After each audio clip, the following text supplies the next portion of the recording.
दोस्तों नमस्कार। आपके अपने YouTube channel doctor Suresh Kumar Kuhad पर आप सभी का स्वागत है। आज हम बात करेंगे संयुक्त राष्ट्र संघ के बारे में। यूनाइटेड नेशन ऑर्गेनाइजेशन यह एक इंटर गवर्नमेंट ऑर्गेनाइजेशन है जिसकी स्थापना 24 अक्टूबर 1945 को हुई। 24 अक्टूबर को हम लोग यूएनओ डे मनाते हैं। भारत शुरू से इसका सदस्य रहा है और 30 अक्टूबर 1945 से भारत इसका सदस्य रहा है। प्रथम विश्व युद्ध या द्वितीय विश्व युद्ध होने के बाद अमेरिका को महसूस हुआ और शांति के लिए लीग ऑफ नेशन स्थापित किया गया। अमेरिका के राष्ट्रपति डी रूजवेल्ट ने संयुक्त राष्ट्र का विचार दिया, सुझाव दिया और ताकि पूरी दुनिया में शांति स्थापित हो सके। अप्रैल 1945 में अमेरिका के सैन फ्रांसिस्को में 50 देशों की बैठक बुलाई गई जिसमें चार्टर पास किया गया 26 जून 1945 को। बाद में इसमें पोलैंड भी शामिल हो गया और 24 अक्टूबर 1945 से यूएनओ ने अपना कार्य शुरू कर दिया। और प्रतिवर्ष हम लोग यूएनओ डे 24 अक्टूबर को मनाते हैं। यूएनओ का हेडक्वार्टर न्यूयॉर्क में है जो 17 एकड़ में फैला हुआ है। यूएनओ ने एक अपना झंडा तैयार किया जिसका बैकग्राउंड हल्का नीला है और जिसमें व्हाइट कलर से 3 सर्कल दिए गए हैं और विश्व का मानचित्र दिया गया और दोनों तरफ ओलिव और जैतून के पेड़ की शाखाएं हैं, जिसको 7 दिसंबर 1946 को संयुक्त राष्ट्र संघ द्वारा स्वीकार किया गया और इसका डिजाइन डोनाल्ड मैकलॉफ्लिन ने किया था। संयुक्त राष्ट्र संघ द्वारा 6 लैंग्वेज अडॉप्ट की गई जिसमें Arabic, Chinese, English, French, Russian और स्पेनिश। और यूएनओ अपनी 2 लैंग्वेज पर विशेषकर काम करता है, इंग्लिश और फ्रेंच पर। संयुक्त राष्ट्र संघ के 6 ऑर्गन्स हैं, 6 अंग हैं जिसमें से 1 इनएक्टिव है और 5 अंग कार्य करते हैं। संयुक्त राष्ट्र संघ का पहला अंग जनरल असेंबली है, महासभा है। इस महासभा के 193 देश मेंबर हैं जिनमें 2 ऑब्जर्वर देश हैं, होली सी और फिलिस्तीन। और ये 193 देश मेंबर हैं और सभी मेंबर बैठक में आते हैं और यहाँ डिसीजन प्रत्येक बैठक में एक सामान्य बैठक में लिया जाता है जो मुख्यतः सितंबर से दिसंबर तक होती है। और इस महासभा का अंतिम देश 2011 में दक्षिणी सूडान बना और जो 193वां देश था। इस महासभा की बैठक में अलग अलग देश मिलकर फंडिंग करते हैं अपनी जीडीपी के अनुसार और सबसे अधिक फंडिंग अमेरिका के द्वारा की जाती है और भारत भी फंडिंग करता है और भारत 21वें नंबर पर है। तो इस महासभा में नए सदस्यों को मिलाने पर राय ली जाती है, 2/3 बहुमत से राय ली जाती है और 2 साल के लिए सदस्य चुने जाते हैं। सिक्योरिटी काउंसिल के जो 10 अस्थायी सदस्यों का चुनाव इसी महासभा के द्वारा किया जाता है।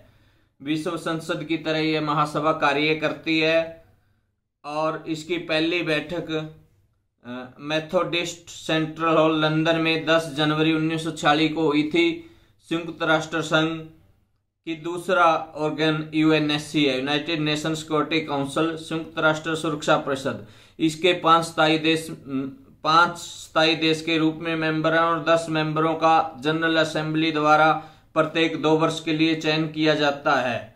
जापान सबसे अधिक 11 बार अस्थायी सदस्य के रूप में चुना गया है और इसकी बैठक 14 दिन में एक बार या अर्जेंसी होने पर 24 घंटे में भी की जा सकती है। जो स्थायी सदस्य हैं अमेरिका, ब्रिटेन, चाइना, रशिया और फ्रांस। इनको कभी भी स्थायी सदस्यों को ये परमानेंट मेंबर हैं, इनको कभी चेंज नहीं किया जा सकता। इनके पास वीटो पावर है, निषेधाधिकार का है जिसमें किसी भी काम को रोकने की पावर होती है। इनको पुलिसमैन भी कहा जाता है। अगर कॉम्पिटिटिव एग्जाम में यूएनओ पुलिसमैन पूछा जाए तो ये 5 स्थायी देशों के नाम शामिल हैं और इन्हीं के द्वारा यूएन पीस कीपिंग फोर्स तैयार की गई है। सभी देशों ने स्वैच्छिक सैनिक भेजे जाते हैं। सबसे छोटा दल 42 सदस्यों का दल भारत पाकिस्तान की लड़ाई के समय जम्मू कश्मीर के डिस्प्यूट के लिए आया था। इनको नोबेल पीस प्राइज 1988 में दिया गया था। इन्हें ब्लू हेलमेट का नाम दिया जाता है। तीसरा अंग है सचिवालय, सेक्रेटरीट, जो ये प्रशासनिक अंग के रूप में यूएनओ के प्रशासनिक अंग के रूप में कार्य करता है और सचिवालय, कॉन्फ्रेंस बजट प्रिपरेशन आदि कार्य करता है और यूनेस्को की रिपोर्ट के सभी आंकड़े तैयार करता है।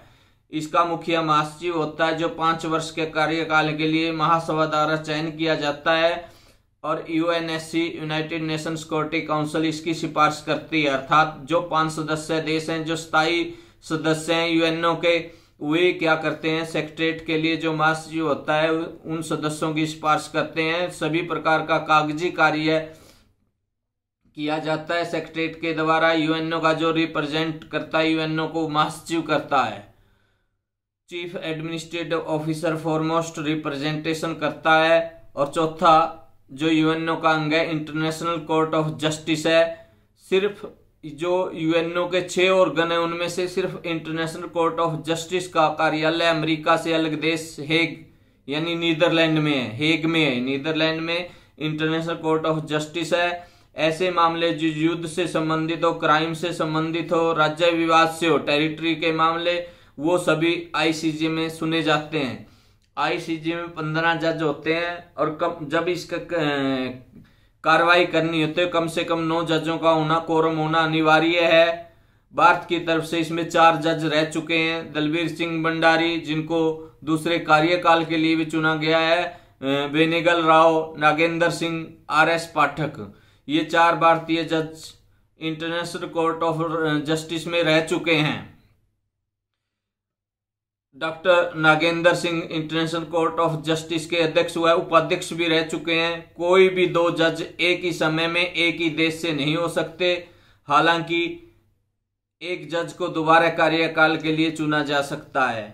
5वां जो यूएनओ का अंग है इकोसोक, इकोनॉमिक सोशल काउंसिल, इसके 54 सदस्य हैं जो ये 3 साल के लिए चुने जाते हैं। ये आर्थिक एवं सामाजिक परिषद के रूप में कार्य करती है। आर्थिक सामाजिक व्यवस्थाओं पर नजर रखने का काम करती है और इसके लिए जो इसका अध्यक्ष होता है वो 1 वर्ष के लिए चुना जाता है और सदस्यों का कार्यकाल 3 साल के लिए होता है। यूएनओ का 6वां अंग है न्यास परिषद, ट्रस्टीशिप काउंसिल। यह अंग अब क्रियाशील नहीं है। 1994 के बाद कोई भी देश पिछड़ा नहीं रहा, जिसके कारण इस अंग का कार्य खत्म हो चुका है। ये जो पिछड़े देश थे उनके लिए केयर टेकर की जरूरत के रूप में काम करता था। तो यूएनओ के जो 193 मेंबर हैं उनके साथ 2 ऑब्जर्व देश हैं, वेटिकन सिटी और फिलिस्तीन। और यूएनओ से संबंधित अक्सर प्रश्न पूछे जाते हैं, जैसे सबसे पहले महासचिव कौन थे। सबसे पहले महासचिव ट्रेम्बले नॉर्वे से थे जिन्होंने अपना त्याग पत्र दिया। डैग हैमर जो स्वीडन से थे, स्वीडन की राजधानी स्टॉकहोम से नोबेल के पुरस्कार दिए जाते हैं, जिनकी उनके कार्यकाल में डैग हैमर की मृत्यु हो गई थी। और परंतु शांति का पुरस्कार नोबेल के लिए नॉर्वे से दिया जाता है, जहां से सबसे पहले महासचिव ट्रेम्बली थे जिन्होंने अपनी इच्छा से त्याग पत्र दिया था। यू थांत वर्मा से थे जो पहले नॉन यूरोपियन हेड थे। अक्सर ऐसे प्रश्न कॉम्पिटिटिव एग्जाम में पूछे जाते हैं। बुटोरस गाली जिनका सबसे छोटा कार्यकाल था, जो 4 साल के लिए चुने गए थे और मिस्र इजिप्ट के थे। बीएन राव जिन्होंने भारतीय संविधान सभा थी उनमें फ्री में काम किया। दलबीर सिंह भंडारी जो जज रहे हैं इसके, वो दोबारा इंटरनेशनल कोर्ट में दूसरे कार्यकाल के चुने गए। इन्होंने मुंबई, दिल्ली और सुप्रीम कोर्ट में भी जज के रूप में कार्य किया। जो यूएनओ के लिए बजट तैयार किया जाता है, जैसा मैंने पहले जिक्र किया कि सभी देश अपने जीडीपी के अनुसार इसमें अपना कंट्रीब्यूशन करते हैं। यूएसए अपना लगभग 22% कंट्रीब्यूशन करता है, चाइना 12% कंट्रीब्यूशन करता है, जबकि जापान 8% और जर्मनी 6% पे रह जाती है और इंग्लैंड 4% तक सीमित रह जाता है। इंडिया का कंट्रीब्यूशन 0.83% है और इंडिया अपने रैंक के हिसाब से, अगर हम नंबर रैंकिंग की बात करें तो 21वें नंबर पे है। अब बात आती है संयुक्त राष्ट्र की स्थायी सदस्यता के बारे में, जिसमें अक्सर अखबारों में बार बार जिक्र होता है कि भारत को स्थायी सदस्य बनाना चाहिए। इसका क्या लाभ है? सुरक्षा परिषद में अगर भारत स्थायी सदस्य बनेगा तो उसके निर्णय लेने वाली जो संस्था है सुरक्षा परिषद, उसमें जो प्रतिबंध लगाना है, वीटो पावर है, अंतर्राष्ट्रीय न्यायालय के फैसले को लागू करना है, उन सभी के लिए समर्थन की आवश्यकता होती है। और बिना वीटो पावर के, बिना स्थायी सदस्यों के, उसमें कोई भी अन्य जो सदस्य देश है वो अपने पक्ष में यानी वो निर्णय नहीं हो सकता, क्योंकि उनके पास वीटो पावर नहीं है। 27 सीट अगर भारत को मिलती है तो वैश्विक भू राजनीति में मजबूती से अपनी बात रखने में सक्षम होगा। बाह्य सुरक्षा खतरों और भारत के खिलाफ जो आतंकवाद है, राज्य प्रायोजित आतंकवाद के समाधान के लिए तंत्र को मजबूत करने में ये 27 सदस्यता सहायक हो सकती है। जैसा मैंने पहले बताया कि एक आर्थिक सामाजिक जो इसका काउंसिल है उसमें मिस्टर एरकेट रामास्वामी मुडलियार 1946 में भारत की तरफ से इसके फर्स्ट प्रेसिडेंट रहे हैं, और 1953 में मिसिज विजय लक्ष्मी पंडित जो फर्स्ट वुमेन थी president of the United Nations general assembly के रूप में कार्यकाल किया। मिस्टर चिन्मया रजनीनाथ गरे खान जो इकोसोस प्रेसिडेंट के रूप में 1990 से 1993 में यूएन सेक्रेटरी जनरल अपॉइंट किए गए, उन्होंने अपना कार्यकाल किया। तो इसी प्रकार से हम यूएनओ के जो रोल हैं, यूएनओ के बारे में हम कहते हैं कि कुलभूषण जाधव का हमने नाम सुना है, जो हमारे नौसेना अधिकारी थे। रा के हमारे एक अधिकारी थे जिनको पाकिस्तान सेना द्वारा बलूचिस्तान में मार्च 2016 में पकड़ लिया था, और वो ईरान में उनका अपना बिजनेस था और ईरान से अपहरण करके उसको पाकिस्तान में दिखा दिया और उस पर आरोप लगा दिया जासूसी करने का और टेररिज्म का, और उसको मृत्यु की सजा सुना दी गई थी 10 अप्रैल 2017 को। भारत सरकार ने इस पर अपनी आपत्ति जताई और कहा कि यह कोई जासूस नहीं है और उसको अपनी भारत की तरफ से काउंसलर प्रदान करे, क्योंकि उसका जो केस था वो एब्डक्शन का था फ्रॉम दी ईरानियन टेरिटरी। तो ईरान में बिजनेस था उनका, परंतु जो पाकिस्तान की मिलिट्री कोर्ट थी उन्होंने बिना किसी तथ्य जाने उनको मृत्युदंड की फांसी की सजा सुना दी गई, और इस पर भारत ने अपनी आपत्ति जताई और इंटरनेशनल कोर्ट ऑफ जस्टिस का सहारा लिया और वियना कन्वेंशन का उदाहरण देते हुए, वियना कन्वेंशन का तथ्य प्रस्तुत करते हुए उसको कंसुलर रिलेशन जो पाकिस्तान ने साइन किए थे उसका उल्लंघन माना, और इंटरनेशनल कोर्ट ऑफ जो जस्टिस थी उन्होंने कुलभूषण जाधव के पक्ष में फैसला दिया और निर्णय दिया कि भारत की तरफ से इसको दूतावास से मदद मिलेगी और वकील मिलेगा। इसी प्रकार जनेवा संधि है जो मुख्य रूप से युद्ध बंदियों को छोड़ने के लिए, युद्ध बंदियों के मानव अधिकार को सुरक्षित रखने के लिए समझौता किया गया था, और युद्ध बंदी जो अगर घायल होते हैं तो उनके साथ उपचार किया जाएगा। तो जनेवा समझौते में मुख्यतः 4 संधि और 3 अतिरिक्त प्रोटोकॉल शामिल किए गए थे मानवता को बरकरार रखने के लिए। ये संधि 1864 में पास हुई, उसके बाद दूसरी संधि 1906 में, तीसरी 1929 में और चौथी संधि द्वितीय विश्व युद्ध के बाद 1949 में 196 देशों ने मिलकर पास की, जो अब तक लागू है। युद्ध बंदी से उनका नाम, उनका सैन्य पद और नंबर पूछा जा सकता, उनकी धर्म, जाति और जन्म स्थान नहीं पूछा जा सकता, उनको डरा धमका नहीं जा सकता। अगर वो घायल अवस्था में मिलते हैं तो उनके इलाज का प्रबंध करवाना उस देश का कर्तव्य होगा, उसको खाना पीना या अन्य जरूरत की चीजें उपलब्ध करवानी होंगी।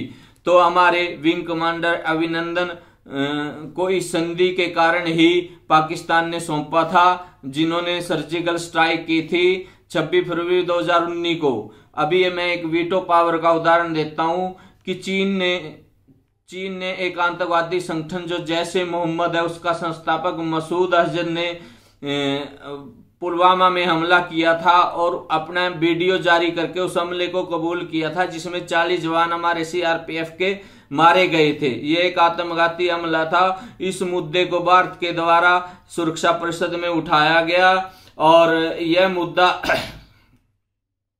फ्रांस ने प्रस्ताव किया था, परंतु चीन ने इस पे अपने वीटो पावर यूज करते हुए उसको ग्लोबल टेररिस्ट घोषित करने से मना कर दिया। ये होता है वीटो पावर का प्रयोग करना।